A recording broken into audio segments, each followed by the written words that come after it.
How we doing, everyone? Happy Monday to all. It's the Richie Hicks Jr. Sports Podcast. This has been burning in my brain. Relatively new news about Giants quarterback Daniel Jones firing his agent. I think a lot of people, fans and media members alike, are viewing this as a power move by Daniel Jones to maximize the absolute most money he can get from the Giants after coming off the biggest season of his career.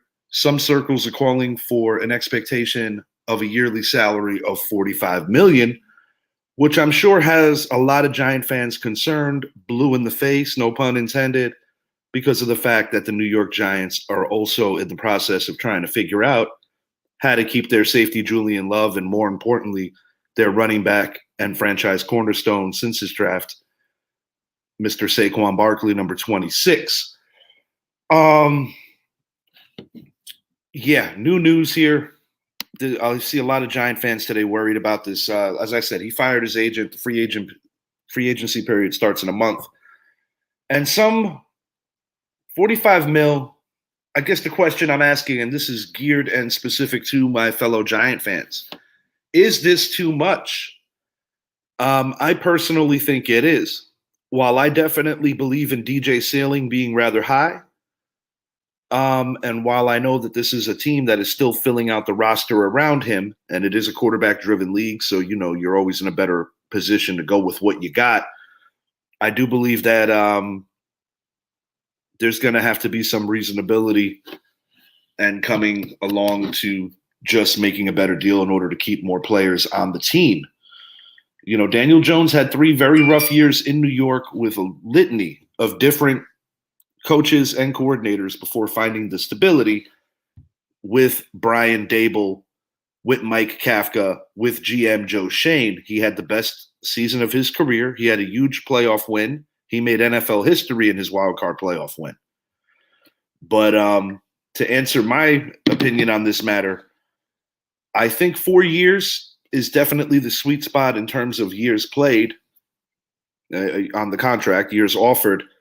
But I believe he's going to come off of that 40 mil. I think it's going to have to look a little more like 35 to 36, possibly. I don't think he's a proven commodity yet to, try to get that. And, to the agent's credit, you got to try to get the absolute most out of your player. To put in perspective how this quarterback market has been driven up and kind of screwed up, you take it no further than the Deshaun Watson deal that occurred going into this season. Deshaun Watson was facing legal issues. He waited 2 years to play. Cleveland Browns had a history of not having a franchise quarterback since Bernie Kosar, who played in the 80s. So to put it in perspective, that was a desperation move. But I think the residual effect of that Watson contract is that now you're getting good quarterbacks, not necessarily great yet, that are going to be up for these massive contracts. You have a former league MVP in Lamar Jackson, who is miles apart with his current employer, the Baltimore Ravens, about what he's worth. And as I said, a former league MVP. Daniel Jones does not touch those accolades just yet. And, you move this over to Saquon Barkley. I want to make this clear to all my Giant fans out there. Saquon Barkley is currently my favorite player on the team. He has been since I attended his very first game as a pro against the Jacksonville Jaguars back in the 2018 season. But there is an issue here why I do actually think that maybe a few days ago I wouldn't have considered this, that Saquon could indeed have a different uniform on next year. And quite frankly, it's because running backs do not hold their value like they did in years before in the NFL. I liken a running back to a car. The second driven off the lot, depreciation starts to occur. You're talking about Saquon Barkley, who is a couple of years removed from a devastating knee injury. He was a candidate for comeback player of the year this season. He is still relatively young. I believe the sweet spot for a deal to make this work is not necessarily the per year salary. Reasonability tells me it needs to be under $14 million a year. But I would implore the Giants, if they really want to keep him, you got to offer anywhere between 28 to 30 million up front. That's guaranteed money to keep him. I do think Saquon might be interested to a level in giving them some kind of a hometown break because of the sheer fact that in the New York media market and being the face of such an iconic franchise, the advertisements, the endorsements, he will be in a good place regardless. But, I understand that it's a business, and I understand that you have to do the best to drive up your value. But it's been a proven fact time and time again that paying running backs in the NFL does not necessarily make sense. I believe that the offense that Brian Dable runs, even if you look at what Nick Sirianni and his guys did in Philadelphia, you don't necessarily need a generational running back to be a winner. I think it is a luxury, not necessarily a necessity. So while I do want the Giants to bring back Saquon, I'm hoping that it is on a team-friendly deal. I would love to get some feedback from my fellow New York Giant fans. And I also want to talk about the other possibilities. Let's talk about this. Life after Saquon Barkley. With the 24th pick in the NFL draft, the New York Giants can very well select Bijan Robinson out of the University of Texas. And I'm going to pitch to you why I believe that this might actually be the way to go, even though it would break my heart to see Saquon not be a Giant. Bijan Robinson would command a lesser salary because of the fact that he's later in the first round and he would be on a rookie deal, something that Saquon Barkley is coming off of now. This is a running back that has comparable attributes to an Adrian Peterson. He very much so fits into the dynamic of what is the Brian Dable offense. And it's, like I said earlier, it's been proven that you run running backs to the ground, and that is an unfortunate part of the business. But when they hit free agency, it's usually more times than not smart business to add years and add more money to these running backs, because the number is usually 28 years of age where things start to go sideways in terms of production. I'm not insinuating that Saquon Barkley cannot continue to play at the level that he did this year, but when you look at other running backs around the league, this has been proven to be rather risky. In the end, with the cap numbers solidly and consistently going up, I do believe that the New York Giants should be able to maintain both these players, but that DJ number is gonna have to come down, because if it doesn't, now you're talking about a franchise tag that can be very expensive. The first day the Giants are able to get their maximum savings, they will be cutting Kenny Golladay. There is no scenario where Kenny Golladay returns to this team next year unless if he was literally willing to go to upstairs and say, hey, guys, I want to give you back your money. That is the only way that Kenny Golladay would stay. And even if he did that, I still don't see the reasonability behind it, because he has proven in 2 years that he's not good enough to be on the field over the other 3 or 4 receivers that will be in the mix for the New York Giants. Giants have some needs outside of keeping their homegrowns. These are the glaring needs: wide receiver, interior offensive lineman, linebacker, and cornerback. Who can the Giants keep, sign, or draft? We'll start with the wide receiver position. DeAndre Hopkins does not have a no-trade clause. And also, at his age, DeAndre Hopkins would not warrant trading a first-round pick. I do believe that this is a trade that the New York Giants should likely explore. Brett, I will call you back momentarily, buddy. I am wrapping up a show. Heard that, my guy. Be right back. That's my good friend Brett, who was on our show yesterday. So anyway, D-Hop available. Is there an Odell reunion in sight? Potentially. But I think that if the Giants want that route, they have to understand that he's not the player that he was when they drafted him. Can still be a good weapon. Interior offensive line, definitely a emphasis of need. The New York Giants also need more athletic linebackers. it has been an issue for years for the Giants to cover tight ends and to get sideline to sideline a little better. Cornerback. Fabian Moreau's coming off a surprising season as their number 2, opposite of Adoree Jackson.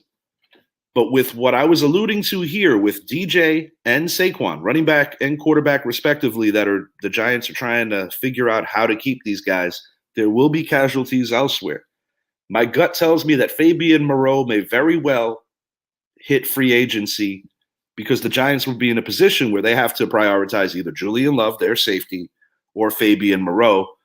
And as a fan, while I like both players, I would have to say that Love has to be the priority over Moreau. I will say this, allowing Saquon Barkley to test his worth and even taking the chance of losing him will open up a lot financially for the New York Giants. And I alluded to the potential Bijan Robinson draft pick. With Alvin Kamara's legal issues, there is a possibility that the New Orleans Saints might actually be the best destination for Bijan Robinson. And you also got to take into consideration that the Dallas Cowboys pick right behind the Giants. So that can be a situation. A glaring example of, once again, with the whole paying the running back thing, you see the rewards or lack thereof that the Dallas Cowboys are dealing with Ezekiel Elliott. A lot of these contracts, whether it be baseball when they add too many years or whether it be football when they add too much money, I think a lot of times with these contracts, you are rewarding a player for not what they're necessarily going to do tomorrow, but for what they did yesterday. In the end, my gut tells me, for better or worse, the New York Giants will bring back Saquon Barkley. He is the face of the franchise, and I do believe that is an important thing to the New York Giants, to keep a homegrown that is, that marketable and one of the faces of the league. But a lot of GMs would not be in a big rush to run and give him the bag. I do think Daniel Jones has to come off that initial request, and like I said, it's a business. It's a business. Do I think Jones is going to get 45? Hell to the no. But I also think Daniel Jones is wise enough to understand that he does not want to be separated from the coach that saved his career, that being Mr. Brian Daboll. A lot of people currently view Josh Allen as a true superstar, as they should. Idris, good friend of the show, who's constantly on the show, has made mention that the Daboll effect is real. You look at Josh Allen's turnovers going up. You look at Daniel Jones's going down. People forget that Josh Allen was not a superstar straight out of college. He was a player that was built up by Daboll. And like anything else, when you get a new coach, the way that they prove themselves that what they did in the past is legit is when they do it with another project quarterback. In this regard, that project quarterback is Daniel Jones. In the end, as I already alluded to, I think both these players will be back, but there will be a casualty in the Giants secondary that will come from some of this. Former New York Giant James Bradberry, I'd like to speak on him for a moment. There is a possibility of a Giants reunion for the right price, but given the fact that while it wasn't personal, brand new GM Joe Schoen had to make a tough decision with releasing Bradberry. Bradberry went to the hated Eagles. And given the Eagles cap situation, I believe that James Bradberry will be wearing green next year, but it won't be Kelly green. He's going to be heading over back to the Meadowlands, this time as a member of the Tenants, the New York Jets. I think that is the most sensible situation for Mr. Bradberry, being opposite of who, in my opinion, is already the best corner in the NFL, Mr. Sauce Gardner. I also think that the Jets very much so are a quarterback away from being a Super Bowl contender. That quarterback may very well be Aaron Rodgers because of the Nathaniel Hackett connection. We have Carr. In my opinion, he'll be the Saints quarterback.